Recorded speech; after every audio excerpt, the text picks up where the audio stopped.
शहंशाह जज्बात दिलीप कुमार के पाली हिल में वाक़े बंगले पर लैंड माफिया जबरदस्ती कब्जा करना चाहते हैं। दिलीप कुमार की अहलिया सायरा बानो ने समीर भुजवानी पर ये इल्जाम लगाया है और सायरा बानो ने इस मामले में पीएम नरेंद्र मोदी से ट्वीट करते हुए मदद की अपील कर डाली है। और इस मामले पर सायरा बानो से खास बातचीत की हमारे मुंबई के साथी मोहिउद्दीन ने।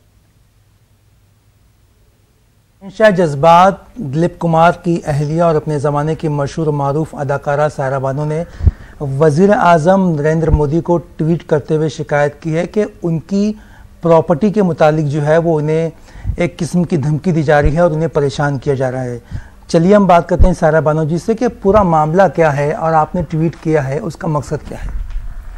पूरा मामला क्या है वो तो आपको चिराग बताएंगे, लेकिन ये जो परेशानी का आलम है नेचुरली हद से ज़्यादा होता जा रहा है। ये 10-12 साल से ये आदमी जो है हमें परेशान किया हुआ है। कहता है कि ये बंगला जो है ये उनका है। अब उनका बंगला ये कहाँ से हो गया? ये दिलीप कुमार साहब का हाउस है, दिलीप साहब का लैंडमार्क है। वो घर है जहाँ उनके छोटे छोटे भाई बहन पले बड़े हुए हैं। उनको इमोशनल अटैचमेंट है इस घर से। उन्होंने कोई 10 घर तो बनाए नहीं। इंसान का वाहिद एक मकान होता है जिससे लगाव होता है इमोशनली। अब उसको हम ठीक करने जा रहे थे और उसमें एक म्यूज़ियम हम जो आउट हाउस है उसमें बनाने जा रहे हैं, तो ये आदमी आड़े आ रहा है। One fine day he says कि ये घर मेरा है।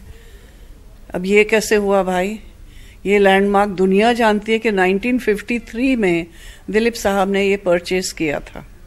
तो परेशान हाल होके हम लोगों ने कंप्लेन नहीं की है पीएम साहब को, हमने इल्तिजा की है उनसे कि आप खुदा का वास्ता है आप देखिए कि क्या हो रहा है। ये आदमी हमको कोर्ट बाजी में फंसाए हुए है, भगा रहा है, दर बदर भाग दौड़ हो रही है हमारी, जिसके अंदर हमारा इतना नुकसान हुआ है, हमारी सेहत का नुकसान हुआ है।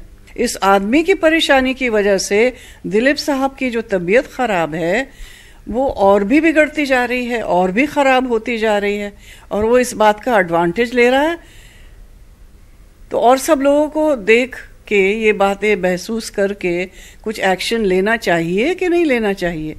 सवाल ये पैदा होता है कि आपने कहा कि देवेंद्र फडणवीस को भी आपने शिकायत की, लेकिन उन्होंने भी जो है वो कुछ एक्शन नहीं लिया। नहीं, फडणवीस साहब से जब हमारा राब्ता हुआ, जब ये बात हो रही थी, चिराग आपको बताएंगे कि कोर्टबाजी होके और कुछ वजूहात की वजह से वो जेल में बंद हो गए थे। 4 महीने बंद रहे समीर भोजवानी, 4 महीने, और उनको बेल नहीं मिली। फिर उनकी बीवी, उनकी बहन सब यहाँ पे आते रहे कि भाई इसके अंदर वो हमारी वजह से बंद नहीं था, वो और भी उसने जो फ्रॉड्स किए हैं, जो फोर्जरीज किए, उनकी वजह से एक बेल जो है एंटिसिपेटरी बेल क्या होती है वो चिराग समझाएगा, वो उनकी रिजेक्ट हो गई और वो बंद हो गए। तो जब उन्होंने रिक्वेस्ट किया कि हेल्प कीजिए हमको कि उसको हम निकालें यहाँ से, तो हमने कहा भाई किसी तरह से जो है मिलनसारी से वो इस नतीजे पे आए कि हाँ अब वो हमारे आड़े नहीं आएंगे, कोऑपरेट करेंगे। तो उन्होंने कहा नहीं, वो बाहर आके कोऑपरेट करेंगे, वो तो बाहर आएंगे, जो आप कहेंगे वो साइन करवा लेंगे। फिर महेश जेठमलानी को भी भेजा, फडणवीस साहब को कंसल्ट किया उन लोगों ने। फडणवीस साहब ने भी कहा कि वो बात करते हैं। अब उस बात को भी 3 महीने होने आए कि वो रिलीज हो गया समीर भोजवानी, अब 3 महीने होने आए हैं, लेकिन बात वही है कि वहीं का वहीं है, वहीं का वहीं है, वो करके ही नहीं देता है। पीएम जी की मुदाखलत के बाद क्या आपको लगता है कि मसला जो है वो हल होने की कगार पे है? अब उम्मीद तो यही कर रहे हैं, इसलिए तो हमने स्टेप लिया है। हमारे रक्षक हैं, हमारी देखभाल करने वाले हैं, एंड अगर वो दिलीप साहब के इंसान के लिए नहीं करेंगे तो फिर मैं और क्या कहूँ। दिलीप साहब ने तो हर किस्म की सैक्रिफाइस दी है अपनी दुनिया के लिए, अपने नेशन के लिए, अपनी कंट्री के लिए, अपने कैरियर के लिए। जितना उनकी तारीफ करूं वो कम है। वो हिंदुस्तान के कोहिनूर हैं, आपको मालूम है। पूरी दुनिया जो है उनकी इज्जत करती है। तो आई एम श्योर कि पीएम साहब ज़रूर इज्जत करेंगे। आपसे ये कहना चाह रही हूँ कि दिलीप साहब की जो शख्सियत है, जो उनका मकाम है, अगर उस इंसान को जस्टिस नहीं मिलती तो फिर जो कॉमन आदमी है, एवरीडे कॉमन मैन जो है, उसकी क्या सुनवाई होगी हमारे देश में। पीएम मोदी को ट्वीट करने के बाद अब उम्मीदें बहुत ही ज़्यादा बन चुकी है।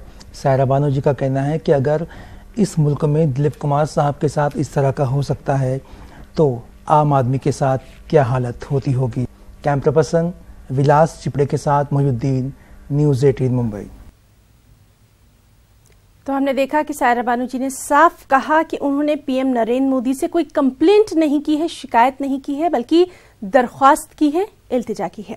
बढ़ेंगे आगे। आईआईटी कानपुर ने 136 तलबा को निकाल दिया है। आखिर इन स्टूडेंट्स को क्यों निकाला गया है, क्या है उसकी वजह, आपको दिखाते हैं।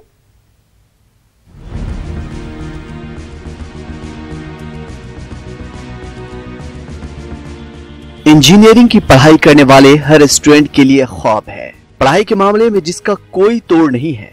प्लेसमेंट को लेकर मुल्क भर में अव्वल है, लेकिन इसी इंस्टीट्यूट ने इस मर्तबा 136 तलबा को टर्मिनेट कर दिया है और अब बाकायदा इंस्टीट्यूट के सीनेट ने इस पर मुहर भी लगा दी है।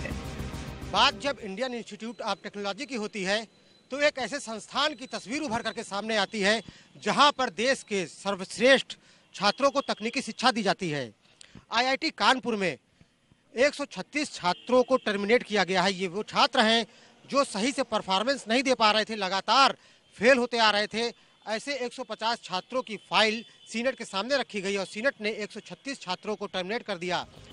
सीनेट की मीटिंग में अलग अलग ब्रांच और साल के करीब 150 तलबा का मामला रखा गया था। अलग अलग तलबा पर घंटों बातचीत के बाद 136 तलबा को टर्मिनेट कर दिया गया। टर्मिनेट होने वालों में 46 बीटेक के तलबा हैं, जबकि 90 एमटेक और पीएचडी के तलबा शामिल हैं। अब इन तलबा को अपनी सफाई देने के लिए 1 हफ्ते का वक्त दिया गया है। इसके बाद इस मामले में 31 दिसंबर को आखिरी फैसला होगा। न्यूज़ 18 उर्दू के लिए कानपुर से श्याम तिवारी की रिपोर्ट। तो आज के इस बुलेटिन में फिलहाल इतना ही, इजाजत दीजिए, आदाब।